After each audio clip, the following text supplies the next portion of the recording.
Banyak yang menuduh Asy'ariyah sebagai kelompok sesat. Tapi tahukah Anda, dengan klaim tersebut, mereka tanpa sadar sudah menuduh mayoritas ulama Islam sesat karena mengikuti akidah Imam Al-Asy'ari. Lalu, siapa sebenarnya Imam Asy'ari ini? Apakah beliau benar-benar membuat ajaran baru? Silahkan simak video berikut sampai selesai. Imam Abul Hasan Al-Asy'ari atau yang dikenal dengan Imam Al-Asy'ari bernama Ali bin Ismail Al-Asy'ari.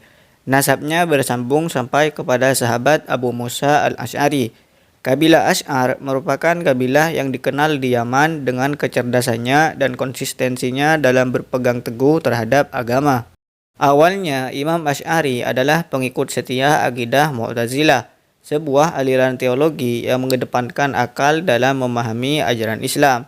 Sejak kecil, beliau dididik di dalam lingkungan Mu'tazilah dan berguru kepada Abu Ali Al-Jubai, seorang mahaguru Mu'tazilah yang sangat berpengaruh pada masanya. Berkat bimbingan gurunya, pemahaman dan keyakinannya terhadap paham Mu'tazilah semakin kuat.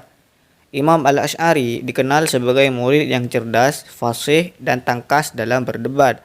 Kemampuannya ini membuatnya sering ditunjuk sebagai debator Mu'tazilah untuk menghadapi pemikiran-pemikiran lain, seperti kelompok Hasyawiyah yang cenderung menekankan pemahaman literal terhadap teks-teks agama. Mu'tazilah semakin mencapai puncak kejayaannya setelah Imam Asy'ari tampil sebagai seorang debator yang tangguh dan tak terkalahkan. Kecemerlangan argumen dan kefasihannya dalam berdebat membuat kelompok-kelompok lain seperti Hasyawiyah semakin kehilangan pamornya dan menjadi redup di hadapan keunggulan pemikiran Mu'tazilah.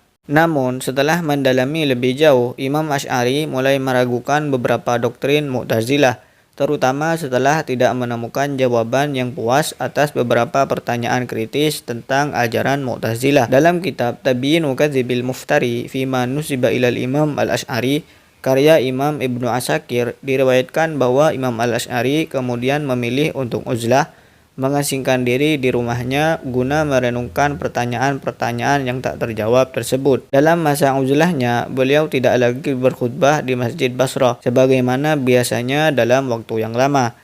Imam Asy'ari dikisahkan didatangi oleh Rasulullah Shallallahu Alaihi Wasallam dalam mimpinya sebanyak 3 kali. Mimpi inilah yang kemudian menjadi titik balik dalam perjalanan spiritual dan intelektualnya, mengantarkannya pada perubahan keyakinan yang signifikan. Pada usia sekitar 40 tahun, beliau mengalami transformasi spiritual yang mendalam. Dalam sebuah kisah terkenal, Imam Asy'ari mengumumkan taubatnya dari akidah Mu'tazilah di hadapan jamaah di atas mimbar Masjid Basrah. Beliau melepas jubahnya sebagaimana melepas akidahnya dan melemparkannya kepada jamaah.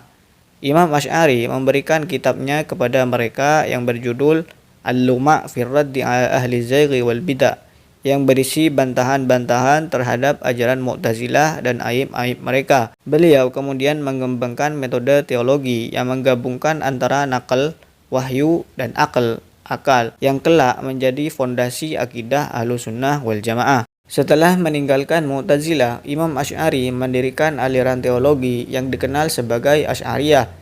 Kelompok ini berkembang pesat dan menjadi representasi utama Ahlussunnah wal Jamaah. Asy'ariyah dianggap sebagai as-sawadul a'dham, kelompok mayoritas karena pengaruhnya yang luas di dunia Islam. Ajaran Asy'ariyah menekankan keseimbangan antara akal dan wahyu, menolak Mu'tazilah yang terlalu mengandalkan akal, serta menolak pandangan Hasyawiyah yang cenderung kaku sehingga menafikan peran akal sama sekali. Metode ini berhasil menjembatani perdebatan teologis yang terjadi pada masanya dan menjadi rujukan utama ulama-ulama besar seperti Imam Al-Baqillani, Imam Al-Juwaini, Imam Ibnul Fawraq, Imam Al-Ijzi, Imam Al-Ghazali, Imam Ar-Razi, Imam Nawawi, dan mayoritas ulama lainnya. Ulama dari berbagai generasi memberikan apresiasi tinggi terhadap kelompok Asy'ariyah. Imam Al-Ghazali misalnya menyebut Asy'ariyah sebagai penjaga akidah Islam yang sejati. Beliau dalam kitab Ihya Ulumuddin menjelaskan bagaimana metode Asy'ariyah berhasil meluruskan penyimpangan-penyimpangan teologis yang berkembang pada masa itu. Asy'ariyah dianggap sebagai kelompok yang dimaksudkan dalam hadis Nabi sebagai firqah najiyah, kelompok yang selamat karena berpegang teguh terhadap ajaran Rasulullah dan para sahabatnya. Berikut adalah pendapat para ulama besar tentang Asy'ariyah. Imam Aduddin Al-Ijzi misalnya, ulama yang hidup abad kelima, mengatakan dalam kitabnya Al-Mawaqif fi Ilmil Kalam, wa ammal firqatun najiyatu al-mustathnatu alladzina qala an-nabiyyu fihim humul ladzina ma'ana alaihi wa ashabi fahumul asy'ariyatu was-salafu minal muhadditsin wa ahlus sunnati wal jamaah wa madhhabuhum khalin an bid'ah haula. Dan adapun kelompok yang selamat yang dikecualikan oleh Nabi dalam sabdanya, mereka yang mengikuti aku dan para sahabatku, mereka adalah Asy'ariyah dan salaf dari ulama hadis, dan ahlu sunnah wal jamaah, dan mazhab mereka kosong dari bid'ah-bid'ah. Imam Tajuddin As-Subki dari kalangan Syafi'iyah yang cukup getol membela akidah Asy'ariyah mengatakan dalam kitabnya Mu'idun Ni'am wa Mubidun Niqam, wa haula'il hanafiyyatu wasyafi'iyyatu wal malikiyyatu wa fudala'ul hanabilah walillahil hamdu fil aqaidi yadun wahidun kulluhum ala ra'i ahli sunnati wal jamaah yadinuna Allah ta'ala bitariqi syekhis sunnah Abil Hasan al-Asy'ari rahimahullahu ta'ala la yahidu anha illa ri'a'un minal hanabilah lahiqu fit tajsim.